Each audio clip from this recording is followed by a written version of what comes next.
Okay. Hi, everyone. My name is Aliza Abrams Konig, and I'm honored to be facilitating today's program. Today is day 655 of the war, and it's the second part of our three-part series being run by the Sacks-Herenstein Center. The series, called Trauma and Healing During Wartime, is dedicated to sharing the perspectives and stories of those in Israel who are involved in the war on different fronts. Before I introduce today's speaker, I would like to remind everyone that next Wednesday, July 30th, we will be hosting Ricky Bernstein and sorry, one second, there we go, who is a social worker and a trauma specialist who is working in Israel. And she will be interviewed by Rabbi Dr. Mordechai Schiffman, focusing on her work and how it shifted since October 7th. Mike, and then on Tisha B'Av, we will be having a special program featuring our center's assistant director, Dr. Shira Weiss, in conversation with Dr. Yael Ziegler.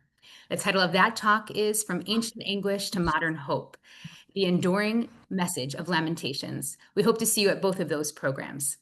And today, I have the incredible honor of interviewing someone I met just a month ago while I was in Israel for an extended stay, thanks to the war with Iran. And I feel I can now call him a dear friend, Mr. Oren Cohen. Through the idea, hi, Oren. Don't worry, I'm going to tell a little bit more about you, then I'll let you talk. uh, Thank you, thank you. Through the IDF's activities, though the IDF's activities are usually carried out away from the public sphere, a peek behind the scenes is sometimes possible. Oren is among a very limited group of journalists, reporters, and photographers who are able to view and bring this activity to the public's attention. For these individuals, this is not only part of their professional mission, but integral to the fact that the state of Israel is their country and their home.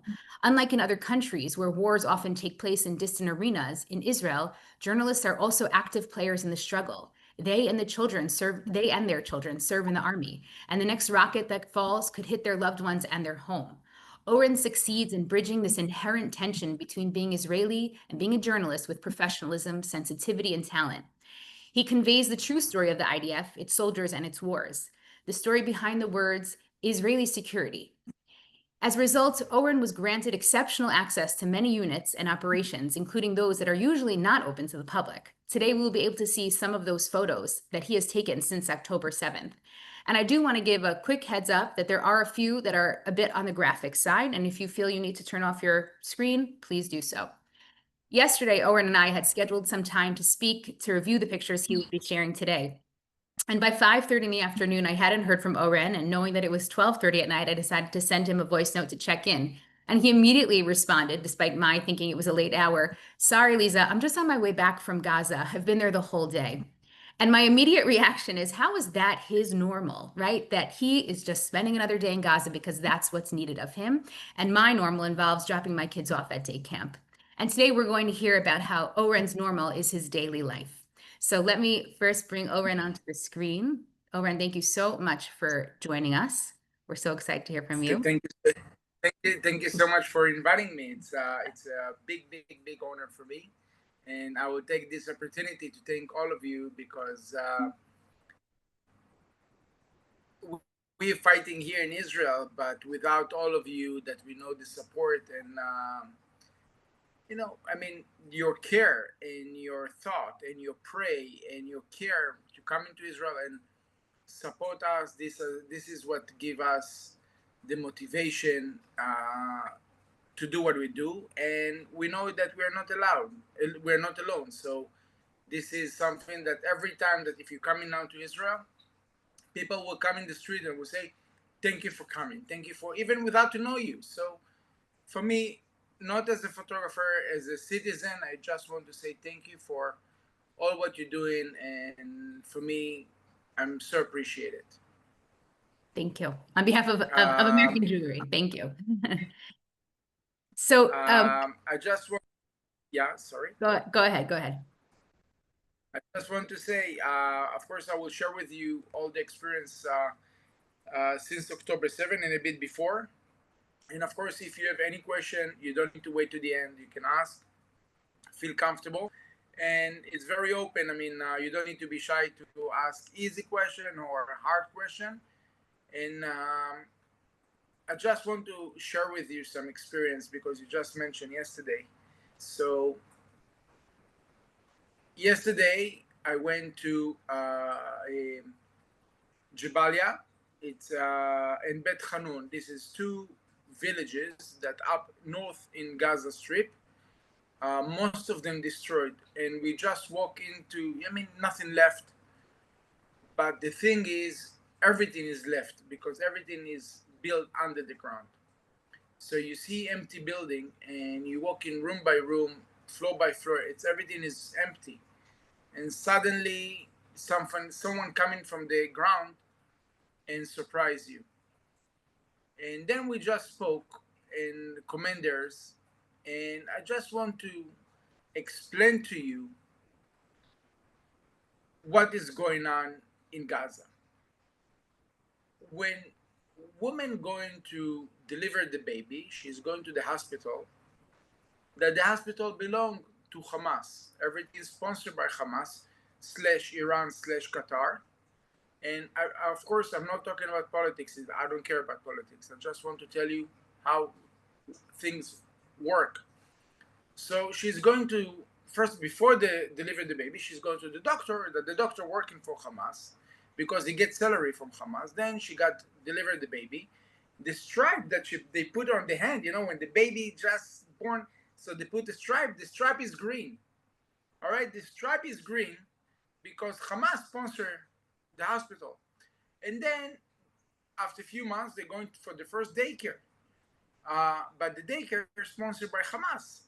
So all the educate program must be confirmed by Hamas. I mean, what they teach the babies. And of course, on the steps or the entrance, before you get to the door, there is no corporate. You need to step. You have a question? Go ahead. Okay. So before you go into the door, you don't have a corporate, but you have the American flag and the Israeli flag. And all the babies and the parents need to step on before they go into the daycare. And then it's school that belong to the Hamas, and etc., and everything forward. So when they get like 14, 15 years old and they get the first weapon, they know they're part of the Hamas because that's what they know. They don't know something else. And if you take about 100,000 kids or 200,000 kids, don't forget, we're talking about 2.2 million people in Gaza.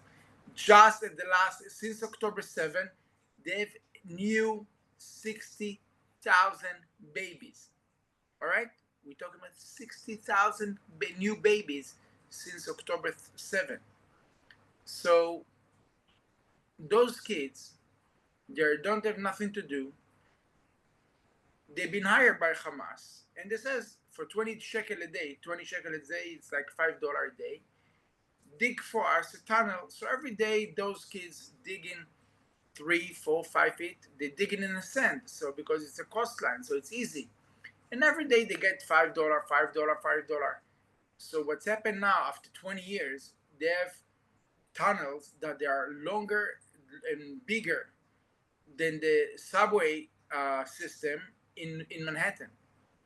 It's much more than the metro in England. Think about the size of the tunnels.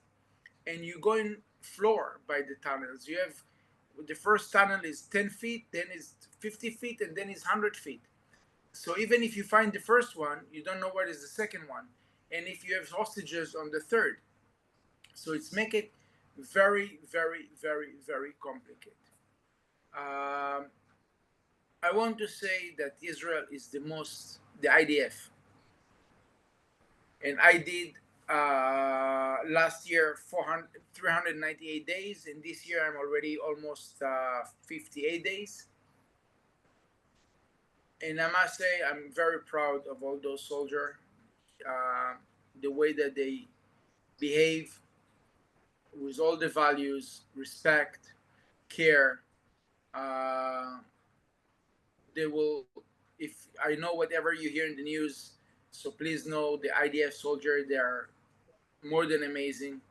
Those kids, they are lions, and the only thing that we need to do is just to be very proud of each one of them.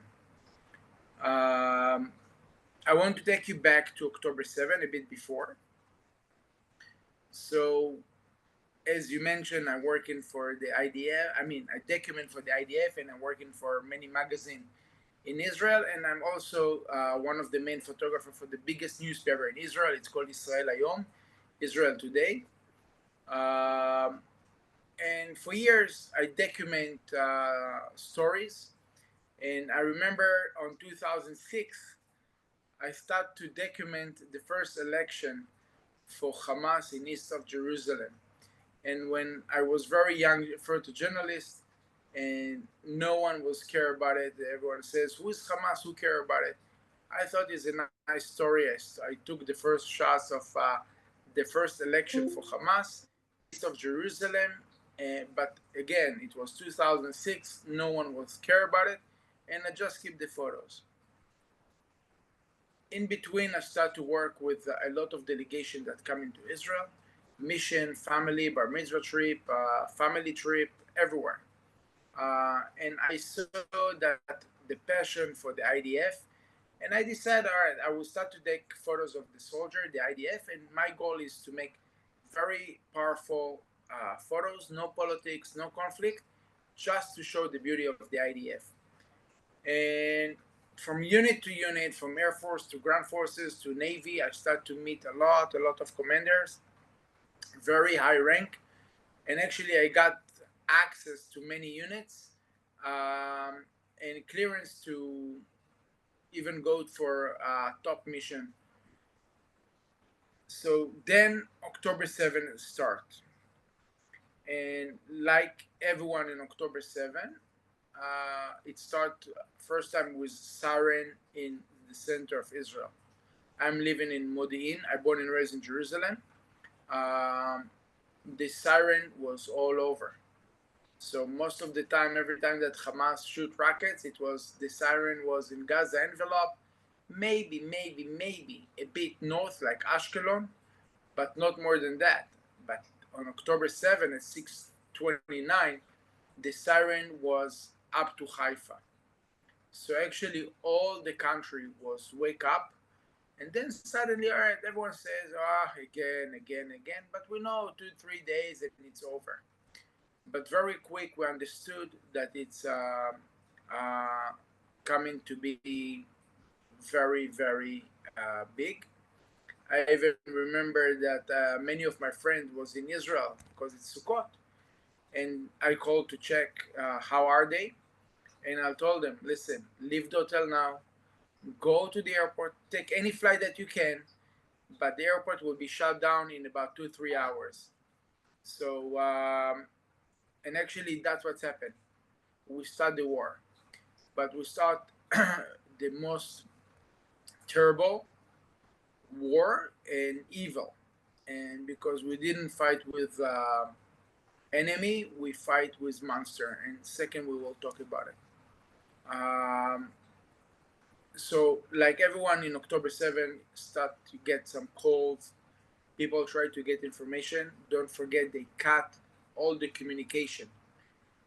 When October 7th start, everyone, all of us thought the big attack will be from Lebanon. So that's the reason even the IDF, everyone that got uniform and weapon said directly go to the north. Go to the north in case Lebanon will start to fight.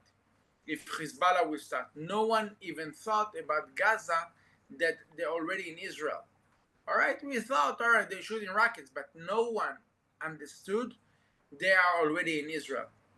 Then later, like in an hour, we start to see in the TV, like the white truck going in the road and on the highway. Then we understood. I remember me myself. I said to my wife, I didn't know that the AI can do it so accurate. Like the details. And then I saw the shooting and understood they're already in the road. And for someone that know the army and someone that know how it's going and the system, and you understand that all the system, all the wall broke, you understood that it's very big story. It's a huge situation. Time go by, and then I got a phone call from some lady, and she told me, by the way, in between, I start to get many phone calls from many units if I know something because I'm working with all the army. So she says, Oren, if you know someone, let us know what's going on down. And everyone like tried to share information. I didn't mention before, but on my free time, I'm volunteering as a medic in United Atsala. One of the best things that I ever did in my life, the best decision to be a medic. And on October 7, late afternoon, I start to get a phone call from some lady. Her name is Neta. And she says, Oren, I need your help. I says, how you got my number? And she says, one day I did some sport in the park. I broke my leg. You came with your motorbike, give me treatment as a medic. And so I keep your number just in case. So she says, all right, so what happened? And then she says, by the way, Aliza, if you can just put the first slide about the Nahal Oz. Okay. And then she says, my best friend daughter, she's soldier girl in Nahal Oz. We cannot reach her since 11 o'clock in the morning. The father drove down south. He found her at the base. Now they hiding. This is what I got on the phone and everything. I have it on my phone. They hide behind the concrete in Nahal Oz. And over here you can see the concrete behind. Over here you can see even the bullet marks. And she says, Oren, if you can help me to rescue them. I got the information of the father. I call him. I says, give me details. And he says, I found my daughter. We're hiding. We're under fire. You can see the bullet marks. And I says, all right, I'm sending a ground forces to help you to rescue. Please be calm. Try to be calm. We are on the way. In between, I'm calling to a friend of mine that is commander of one of the top elite unit. I ask him to go with his team, and I connect between the father to him. They're under fire. I call tank battalion commander. I says, listen, we need your help. I have a father, daughter, and also unit that under fire. If you can come with your tank, give us backup. He's coming, and about 5 hours after the rescue, the father and the daughter, at 1 o'clock at night, the father called me and says, Oren, thank you so much. I'm on my way to the car, and I will call you soon. At 3 o'clock in the morning, he called me. He says, Oren, I'm driving, and soon I'll be home in Modi'in. I have a question. So I told him, all right, what's the question? He says, what I need to do with the body. He says, which body? He says, my daughter. He says, what? I mean, what are you talking about? He says, no, I went to the base. I saw her body. So I just grabbed it because I didn't want someone will take it. So I asked him, you have your body, your daughter body in your back seat? And he says, yeah. And it just says, like, I'm not judging no one because October 7, it was like craziness, honestly. So we took the body to Shura Hospital. Not hospital, the Shura is the base that identified bodies. He left the bodies over there at 4 o'clock in the morning. They call him at 1 o'clock afternoon. The day after, they says he took different body. It's not matching DNA. Then 5 days after, we found one piece of bone that belonged to her, matching DNA. And on Friday, they buried the bone. So actually, all the rest of the body was burned to ash. Wow. Oren, I just want to jump in. I know that I actually I remember you sharing this story with me, and it's very powerful. And before we go into more of your pictures, and I just want to give everyone a little bit of a background as to who you are, if you don't mind. I'll just ask you a couple of other questions, and then we'll go back to some of the pictures, okay? Please. Okay. So just if you could actually give us life a little bit for you before October 7th. Tell us about your photography career, because we actually want to know about the transition from, I remember you telling me you did lots of smachot and events, and you said you were a magazine photographer, and now this is what you're photographing is war and destruction. So can you tell us a little bit actually about your career before the war started? Yeah. So first of all, I'm almost on October, I will turn 50. I'm married to an amazing wife, and I'm father for 3 amazing ninja. The oldest ninja is 17, almost now first required to the army. Three boys. The middle ninja is 15, and the youngest is 11. I born and raised in Jerusalem, and I'm living in Modi'in. I started my service in the army in special unit, top special unit. It's called Maglan. And after 2 years, after officer academy, I became, of course, officer. And then I've been asked to move to special unit that work in Lebanon. So I was living as an Arab for 2 years in Lebanon. I studied Arabic in high school in Lebanon for 5 months, and I stayed there for 2 years. Me and another 10 officers. So I love the IDF. I was planning to do some military career, but suddenly it stopped. So I decided I will do my hobby as a professional, and I started to shoot some different stuff. Even my first 5 years, it was fashion photography, and then I started to be a photojournalist. It was in Israel, in Jerusalem. After Oslo agreement, was tons of suicide bombing in Jerusalem, like every Sunday, every Thursday. The busiest days with the on Sunday, all the soldiers going to the base by the bus station and train station. Thursday they coming back from the base. So this is the busiest day for the public transportation, and those are the days that there was most of the suicide bombing in Jerusalem. So for me, as a photojournalist, I document many of the suicide bombing. One day, I cannot say fortunately, I can say a million times, thank God, but I run into a bus that just bombed. When I'm taking the photos, through the lens, I recognize my youngest brother. Thank God, thank God, thank God. Is okay. I mean, recover, married, kids, is doing like Iron Man. So thank God. But that day for me it was breaking point. Not breaking point, but I decided I want to do some beautiful photography. I want to show the beauty and not like those kind of thing. By the way, I think it was like kind of shlichut, like my photos published all over the world, and it's helped for Israel PR and help many other ways. But for me, I decided that day that I want to stop with photojournalists and to show the beauty of Israel. So I start to work with families that come to Israel for bar mitzvah trip, bat mitzvah trip. It can be delegation from like kind of federation, JCC, UJA, Washington Institute, JNF, and I start to work with all of them. And I decide I will do my best to have the best memories from Israel, and everyone that will be back home and he will have my photo or album, he will be the best ambassador for Israel.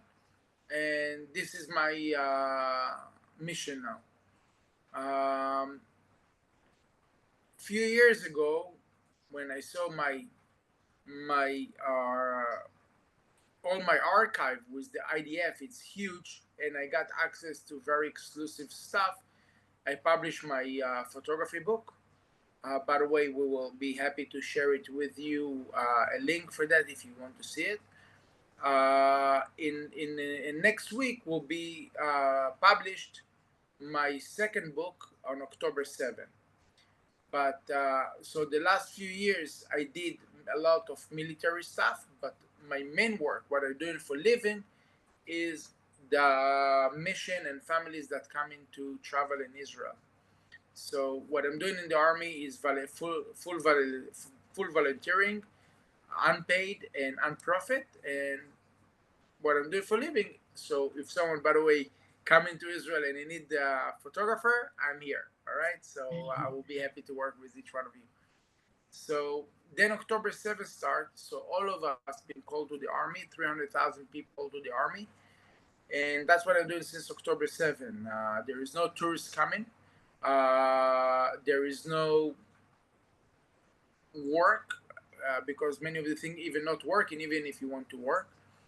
mission, they are not coming. So I'm spending my time now, almost full-time job with the IDF, the war, and very soon to publish the book. So this is what I'm doing for now. Thank you. And I remember you sharing with me a story about how I may have even been, I don't remember if you said it was October 9th or October 10th. You were having lunch with your parents, or you're supposed to have lunch with your parents, and you got a phone call, we need you to come down south. And the shock of what you were asked to photograph. And I'm curious how you balance seeing really traumatic things and then going home, as you said, to your little ninjas. And I think I'm going to start calling my kids little ninjas also. But how does that work for you from a trauma perspective, from an emotional perspective? How do you balance that all? So I can tell you that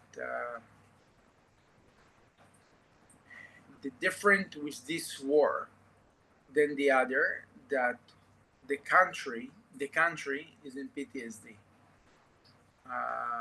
Everyone have impact from October 7. I can tell you since before on October 6, you see the beard over here, my beard, it was black. It was black. So, but it turned to white. Many of the soldier, many of them, we're talking now, they just published last week, we're talking about known, for now, known 60,000 soldiers on PTSD. We're not talking about civilians, families, where the war didn't over, and not even talk about the reserve soldiers. So at the end, we believe it will be almost 500,000 people in Israel with PTSD. And I just want to tell you a story from 2 days ago. In the middle of the night, 3 o'clock at night, sirens start, missile from Yemen, all the house wake up, running to the shelter. Thank God I have like private house, so I have a shelter in my house. But think that you need to run with your kids. Think about siren in the middle of the night in Manhattan. Think, just curious. And then in the morning, 2 hours after, you need to wake up your kids and take them to summer camp. So it's not normal life. Even if I want to go out to have coffee with my wife, just to relax. So my little son called me every like 10 minutes. Where are you? What's what I need to do for this siren? So see the pressure he has is do his job. Many of the soldiers that have some symptoms that no one know, but it's all about the pressure. And again, I work with Lehavdil, I work with K9 unit, and you see the dogs. They are normal dog.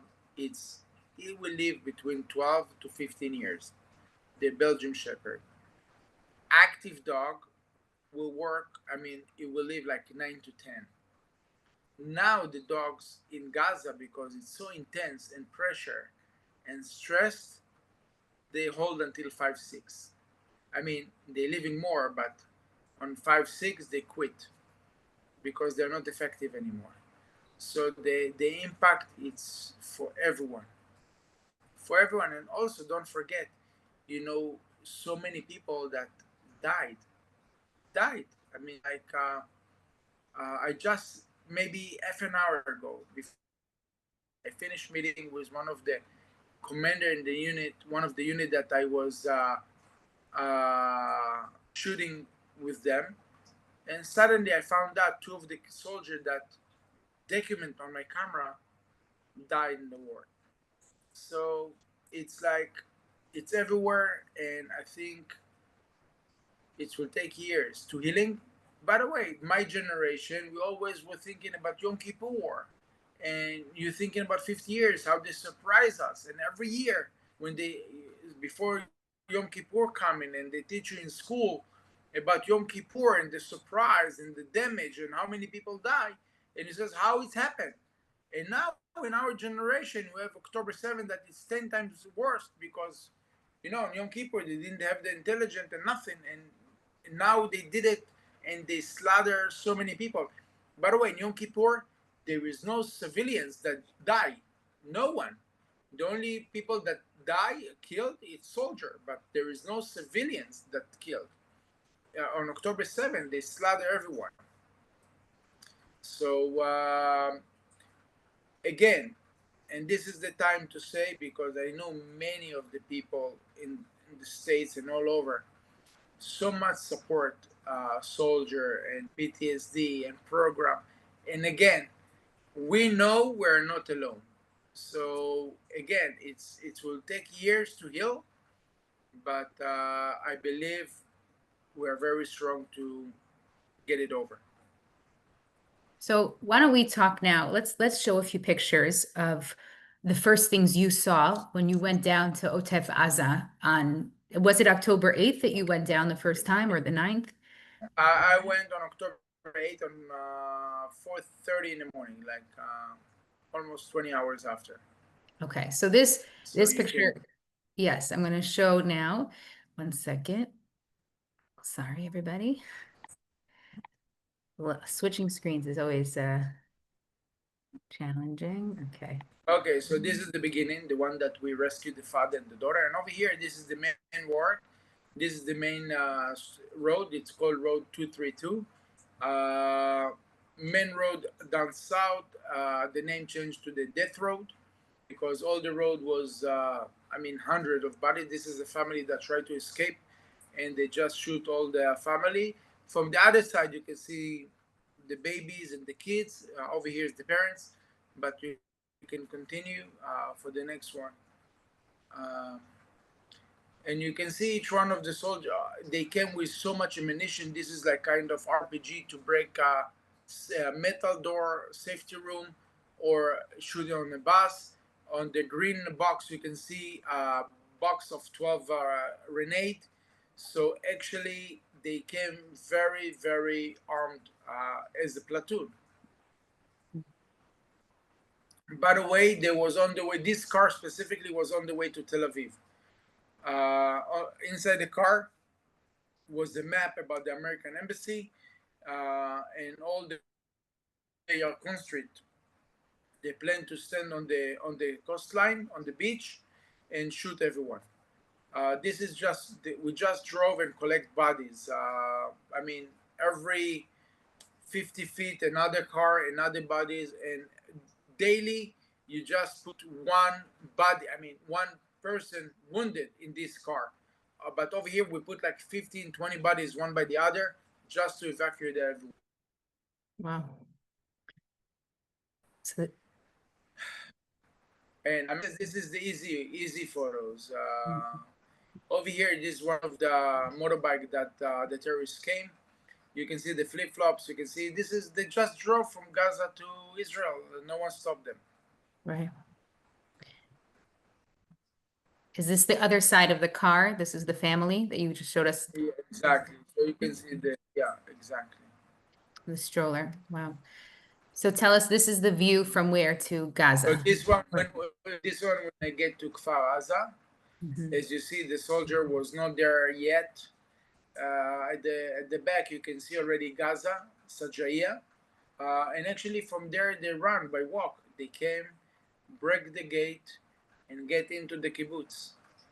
And I just want to let you understand. Think about 8 hours, 8 hours that you have terrorists behind your door, and there is no police, there is no national guard, there is no army, and you don't have weapon.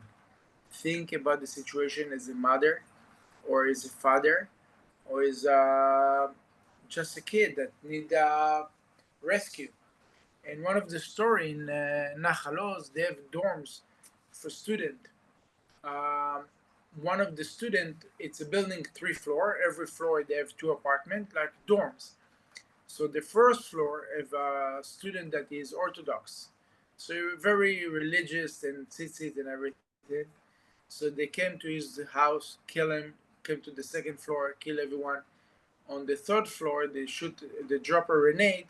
So because the grenade, he broke the door inside, so they didn't was able to go into the other doors and to kill all the rest. But late afternoon, when they start to see that the army came, so the terrorists didn't know what to do, how to hide. They ran back to the building, took the tzitzit from the religious student that they just killed, put the tzitzit on the vest, and run back. So the soldier, and we see it on the camera, the soldier says, they are Jews, don't shoot them. But when we saw them running to the field back to Gaza, we understood uh, they are terrorists. Unbelievable. We actually ran a solidarity mission to Israel last year in January, and we were in Kfar Aza. And I still remember hearing the sounds of the IDF shooting or bombing, in Gaza, which was as just a vision away. You can see right into Gaza from the fence in Kfar Aza. And I remember walking through the destruction and just the overwhelming sense of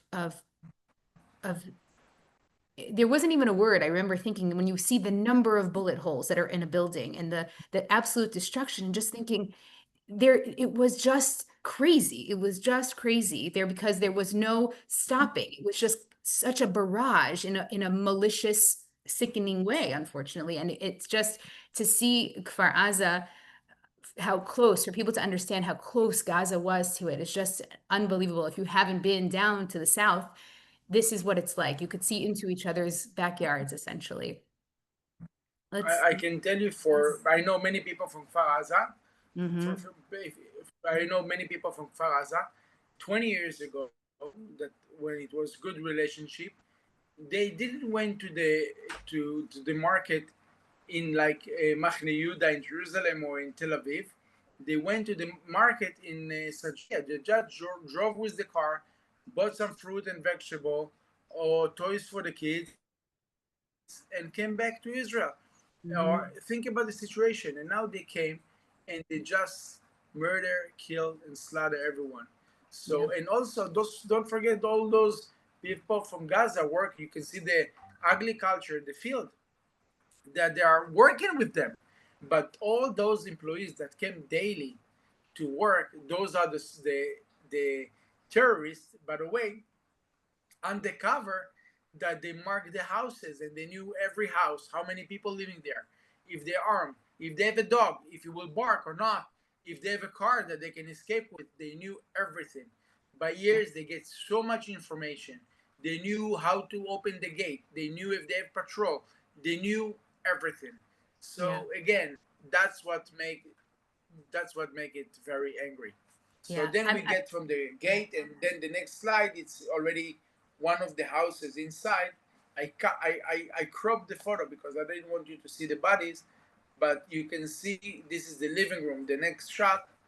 But I want you to see how it looks like. So you can see the shoe, you can see the blood, you can see the magazine of the terrorist, and the body hide over here. You can see on the right the marks. But this is one of many, many, many houses in Kfar Aza. And again, this is the light one. Terrible. Again, one of the houses. So what's happened is if the people was locked inside the house and they didn't want to come out, what they did, they came with like liquid, like Molotov. But the Molotov, it's not like gasoline. It was like chemical liquid that burned the house for 3,000 Celsius degrees. So it smelled all the house. So even if you locked in the shelter, or you die by the smoke, or you're running out and they kill you or kidnap you. I'm sorry to say that, but if you're a woman or girl, they will wrap you and then they will kill you. Tell us where we are looking at now. This is where the Nova Festival was. This is my next stop is the Nova Festival. This is the entrance, and every mark that you see, the yellow X, this means at least one body inside, at least one. Wow. Each one of the car, it was between 1 to 5 bodies each car. Mm-hmm. We're talking about 324 bodies. Mm-hmm. So when we get there, over on the bit on the top was many bodies, but what the terrorists did, they put a grenade under the bodies. So when the medic came and turned the bodies, the grenade exposed and killed another soldier. So we called to the engineering to come, and they check body by body to make sure there is no barbed wire or any grenade under the body. This is So for this is those the who have dance floor. yeah, the dance floor. For those who have not been to the Nova exhibit, which has been to a number of cities now outside of Israel, you can actually see they brought this with the Nova exhibit, I believe, this Yeah, cover the tent. tent. Yeah. Yeah. So what day was this that this already looks, so to speak, cleared out? How far after October 7th? It's not. It's the day after. I mean, like it's a few hours after. You can see the toilet in the back, the yellow on the left side. Uh-huh. In the toilet, many kids was hiding, but they went. It's a plastic, so they shoot through the doors and kill everyone. And you can see the bartender. So all the body was in here. Again, I cropped the photo, but all the body was on the left side because they collect all of them. Again, don't forget we found bodies even 6 days after. Right. It's huge. They run and all over. People hide in the trees. Many of them was wounded, but they was not able to scream. They don't have for battery in their cell phones, so it took days to find them. Wow. This is the inside of Again, someone's. one of the car you can see inside the car. Yeah, the body was on the first seat. You don't see the first seat.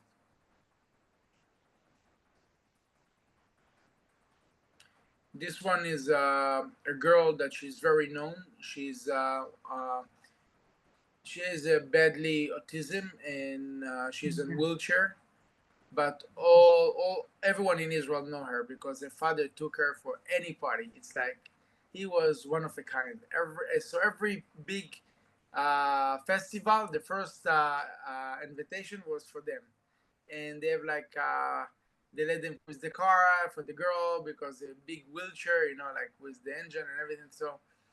So they took the father and the girl in the car and they just burned two of them.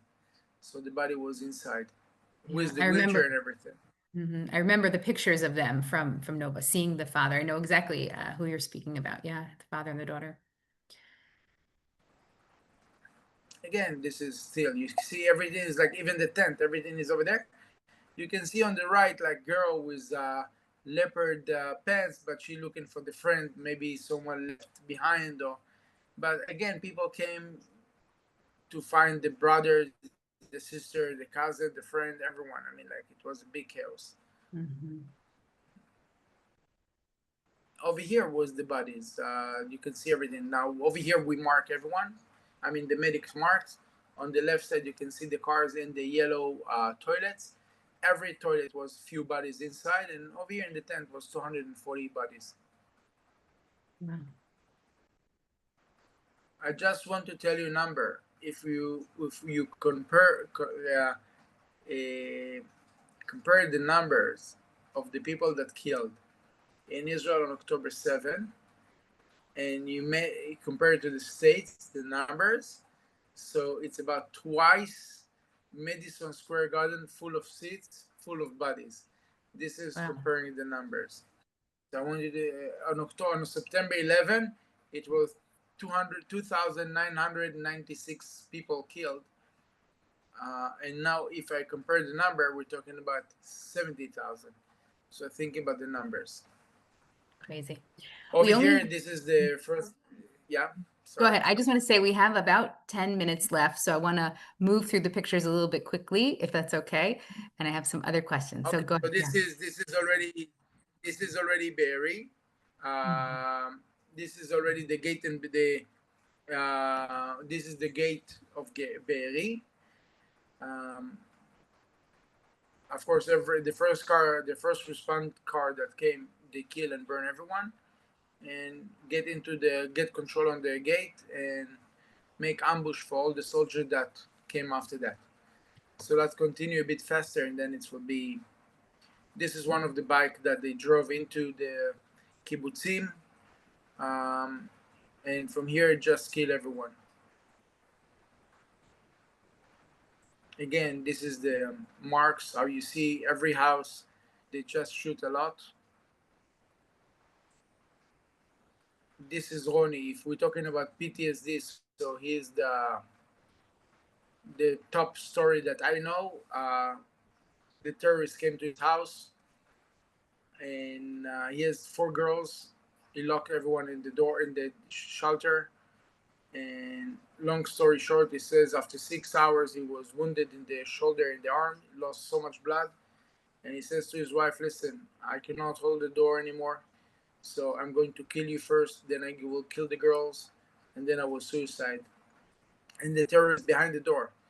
And he says, "Listen, the girls come, thank you, dad, to be my dad. Thank you, mom. I will see you in heaven soon." Hugging the sister and each other, blah, blah, like hugging, kissing, cry, everyone. Think about that. Like, we hear the story of Masada, and he says no one can kill all the family. So you load the gun, he wait, holding with the door, and he says, the second that I will lose it, I will kill everyone. And thank God, after an hour, the army came. It was already 8 hours that he hid, and he rescued everyone. But for him, it's very, very badly PTSD because he planned to kill his family. So, again, let's continue. Over here, you can see the hoy and the mark of the blood. With this hoy, they cut the heads of the people when they live. When I get there, I took the sand and I cover all the blood. So the bodies was on my right and the head was on the left. So Terrible. 11 people. Over here, you can see a mark of the big hands is the father, the pink blood, and you can see deep red blood. This is the baby that he hold on his hand, and the bullet marks. So this is father and baby, 2 different bloods.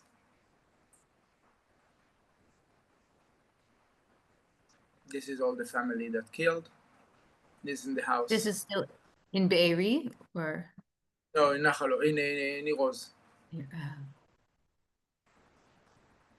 When they was not able to open the door, so they came from the window and shoot everyone inside.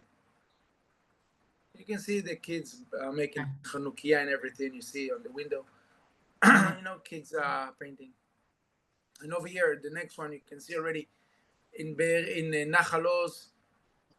There is 400 people. 402. On October 7 was 304. 100 people was left the kibbutz for the holidays, and they killed and kidnapped 100 people. So, and you can see the black stickers, kidnap. Those 4 is the bibas, and all the red is murder. Terrible. And over here, this is when I just came on Friday, 5 days after. So I came to Shura, and I've been asked. This is the story that I told you that it was Friday, and I said to my parents I will come for Shabbat. So they called me to say, "Oren, can you go to Shura?" And when they opened the container without letting me know, so actually on the first container was tons of bodies. I mean, like 50 bodies. So they asked me to document the bodies. When I did it, the first container, and I says, "All right, I'm going home." He says, "No. You have about almost 20 containers to shoot." So we open one by one, and we shoot all the bodies. The left one on the last one on the left, this is the worst container because this is the babies and the heads. So it's a very small package. I will not show it to you, but think about 17 containers full of bodies. So, Oren, let me ask you a question because I know you said I can ask you anything, and you're sharing about the PTSD. When you close your eyes at night, are you seeing this? How are you sleeping? How are you functioning? Listen. First of all, when I'm holding my camera, so I have like a shield. It's between me to the object. So I didn't saw it. The camera saw it. I know it's when you hear it, it's like stupid, but it's I didn't saw it. The camera saw it. I see it through my stream on the computer when I edit the photos, but then I don't feel it. I don't smell it. On October 7th, the thing it was the smelling, the what you see. I cannot tell you that I have nightmare or I don't think about it, but I can tell you in the last 2 years, I didn't slept. I mean, I walk in. Sometimes my wife says, "Oren, you walk in already. It's 3 o'clock in the morning. You just walk in. So what's going on?" And I cannot sleep. But again, I believe it will take time, but it will be okay. Is there a lot of conversation amongst either people your age who have young children or people who may be a little older whose children are in the army about how, as a country or how, as parents, you're going to deal with the trauma for your children? You know, we talk about it here in the US that we don't have that experience because we were here, but you, like you said before, it's multiple generations who have just now had this incredibly traumatic experience that's going to affect them for the rest of their lives. How is the country talking about this, if at all? So first of all, the health system not don't know what to do because the numbers it's 50 or 100 times more than the usual. All right. So the system don't know how to deal with it. The other thing is, I can tell you that the percentage of the kids that want to go to combat unit now is the highest. Everyone want to volunteer. Everyone want to go to the army for something to was meaningful. Again, for the parents, it's very tough. But again, you need to understand when United States is going to war in Iraq or Afghanistan, they protect the oil cost. You know what I mean? In Israel, we protect the land.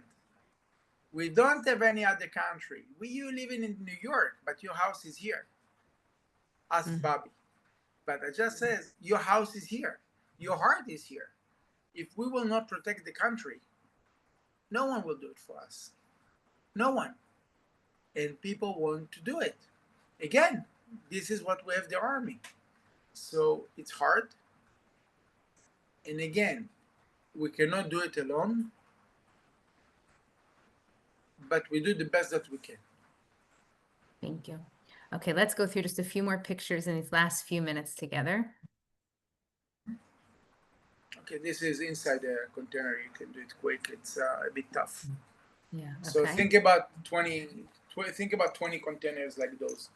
So this is like a minute before we get to the war in Gaza. So a moment before all the soldiers pray together for safety and healthy. For me, I took the photo with tears. So because for me also, you see them as a kid, so you bless them in your heart for protect and everything. So this is very emotional and special photo for me. And from here, you can see photo by photo, you can see how it's looked like the war in Gaza. Sorry, this is this skip. So this is one of the container. This is already Gaza. This is Sachaia, the neighborhood that we just saw. This is how they going house by house because every house connect to the other house with the tunnel. Every house. So you just dig to see the tunnel, and then you go into the other side, open it, and every house you try to find evidence for hostages. So you cannot bomb the house. You need to look inside, house by house. We're talking about 175,000 buildings. Wow. All right, let's continue. Again, this is Sajaia. This is at the entrance to Shifa Hospital. In Shifa Hospital, they hide many of the hostages. You can continue.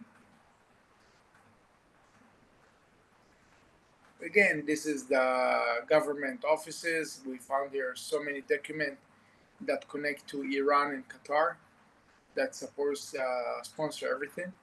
Mm-hmm. One of the streets. And I want you to think about, you see the tank, you see the soldier, all of them, 18, 19 years old. But always when you see the Magen David, that Hamikdash, it's, you know what you're fighting for. It's really powerful. Yeah. This is when you find the tunnel, so you just draw inside, put some camera to see what's going on there to make sure. This is Rafah. In Rafah is 3 miles. We found more than 200 tunnels. Wow. More than 200 tunnels in 3 miles. Wow. Enjoy the view.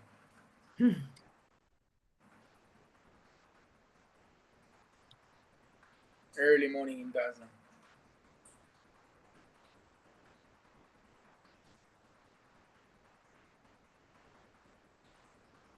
This gonna is keep. Rafah. Yeah. Is this the This is Rafah crossing? yeah. No, Uh-huh. this is the Rafah between Jordan, between Egypt to Israel. Uh-huh. Over here, they're smuggling all the weapon and everything from Egypt. Mhm. This is the entrance to Shifa Hospital. Wow. And the commander, this is Golani Brigade. And the commander, this is Tomer Greenberg. 4 days after I took this shot, he killed. Uh, he's a legend in Golani Brigade. Mm-hmm. Is this his funeral? Yeah, fortunately, one of many. 892 soldier killed. Yeah.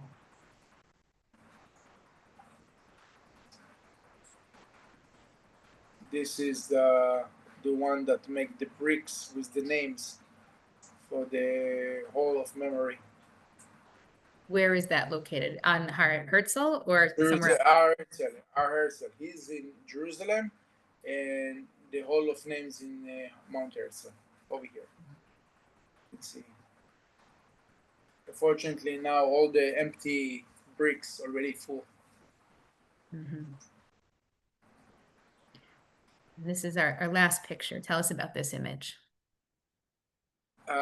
So this gentleman, his name is Sacks-Herenstein, and he's a Holocaust survivor from Auschwitz.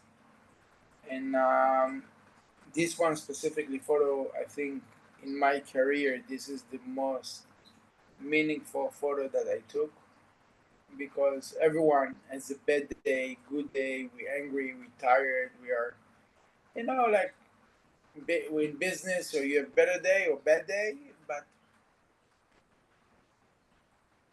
I have this photo in front of me in my office daily. And why I have it? Because this gentleman, Yechezkel Hershtik, is a Holocaust survivor from Auschwitz. And he didn't hide his identity. He tried to keep talit and tefillin in Auschwitz, but the Nazis didn't let him. At the last Memorial Day, this special unit, the undercover unit, heard his story, invited him to the unit, and have a bar mitzvah with him, with a talit and tefillin. And the reason that for me this is such a powerful photo, because we are Jews and we cannot forget our identity and our Judaism, and we always need to be strong and proud. And this is the reason why we do what we do. You ask me about the difference between the states and Israel. This is the states. This is the reason why Israel going to combat, because this is our homeland, and we are proud to be Jews. Yesterday, I spoke with a big office in Canada that asked me about my work, and of the people in the CEO, she says, I changed my logo from blue to white because I don't want them to connect me to Israel. I says, but you're present Israeli company. She says, yeah, but if people will know, I'm done. So we must be proud. I can tell you that 2 years ago, 2.5 years ago, was a huge earthquake in Turkey, and the newspaper sent me to document the IDF mission that came to rescue. We was the biggest mission, the most successful mission. We saved 19 people alive. It was 19 mission, 90 mission from all over the world came to learn from Israel. And one day, someone on my vest, or my I have a belt with all my lenses and everything. So I have my Israeli flag. So someone came to me from the Turkish army, and he says, "I need you to take the Israeli flag out of your camera. Says, why is that? He says, because we don't like the flag.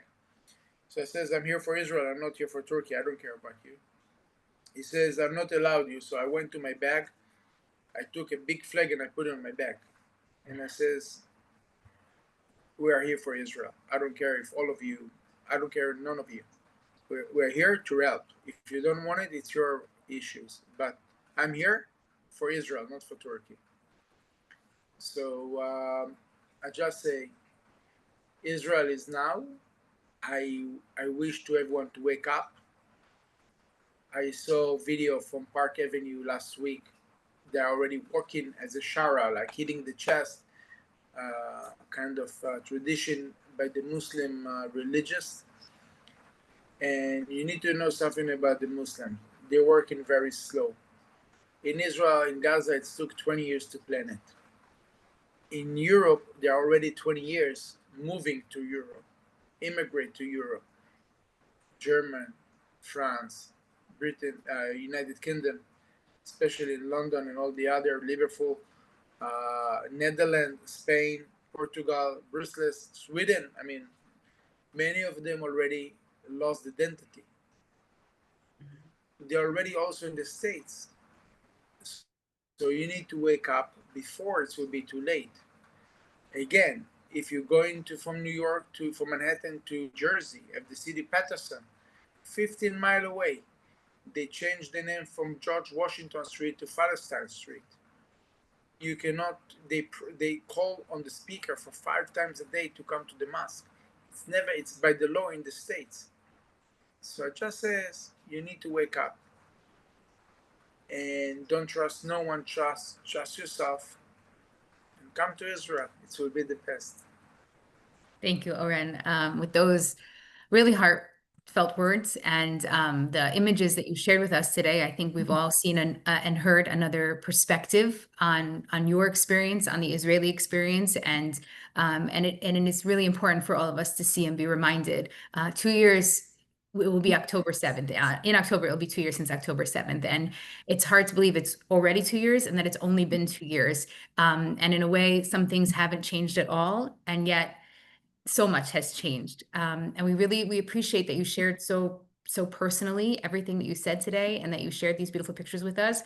We'll definitely share the link to your book next week. We're really excited for you to be coming out with your book. And we just thank you for sharing this with us, and be safe. We know you'll be in and out of Gaza again, unfortunately, many times. So just be safe and know that we are with you. And thank you all so much for joining us today. Please join us again next Wednesday, and then on Tisha B'Av, we will be having more programs. If you've already registered for these Zoom links, we'll be emailing you those links. And thank you everyone for joining us. Have a great day. Bye-bye. Thank you. שלום ותודה.